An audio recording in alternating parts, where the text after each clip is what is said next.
Listening to all of that is the founder of Whakamana Cannabis Museum of Aotearoa, Abe Gray. Now, Abe is considering a private prosecution against Otago University Vice-Chancellor Harleen Hayne on behalf of the student body. He says he's received an offer of $25,000 from a millionaire he says wishes to remain anonymous. Abe Gray joins us now. Good evening to you, Abe. Thanks for having me. Why a prosecution against the Vice-Chancellor and not the proctor, Dave Scott? Well, this wasn't an isolated incident, and unfortunately, in the 2.5 years that this proctor's been in office, there's been numerous incidents like this. But it wasn't just this proctor, it was the proctor before him, who now happens to be the director of the Otago prison, and the proctor before him when I was a student who persecuted me personally for cannabis. What sort of issues are you talking about here? Are you talking just cannabis-related things or a broader scope of problems? Well, it's just clear that, I mean, in this case, the proctor clearly overreached. He broke and entered, he committed theft, he also blackmailed the students. His argument that he was trying to help them by blackmailing them with threats of taking it to the police doesn't really wash with me.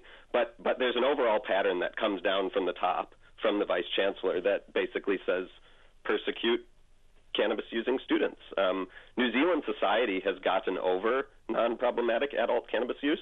We've seen that in the most recent public opinion polls that give us 2/3 majority. The University of Otago needs to get over it as well. They're supposed to be the political vanguard, the experimentation ground where we question politics. They've tried to shut that down consistently for a decade. They're scared of cannabis tainting their image. Dave Scott made headlines, I think just back in May, where he confiscated a whole lot of those critic student magazines from magazine stands around the place, and we didn't manage to speak to him there either. I mean, how do students see him? Is there a bit of a opinion that he's the kind of the sheriff of Otago University? Yeah, that's what he was set up to be by the Vice-Chancellor deliberately. And that was another image management episode with the critic magazines. Basically the Vice-Chancellor told him the menstruation issue is not a good look, go destroy them. But then, of course, he fell on his sword for her. I mean, those of us who are here in Dunedin, we know what actually happened, but what comes out in the media isn't always, that. Abe, is there a risk here of turning people off your cause? I think most people would be understanding of the students in these flats with a stranger really coming into their house. But launching this sort of action, is it overkill? No, not at all. Like I said, I mean, this proctor's been consistently overreaching. It's a pattern going back to multiple proctors. And with this specific proctor, we know there was breaking and entering, theft, blackmail. We know there's multiple instances of this. In his sorry, not sorry apology, he lied again, saying that it was an isolated incident. We know that not to be true. He didn't address that. And we know that this came down from the Vice-Chancellor, so he has to be held to account. This fake apology that he gave today is him trying to get himself off the hook.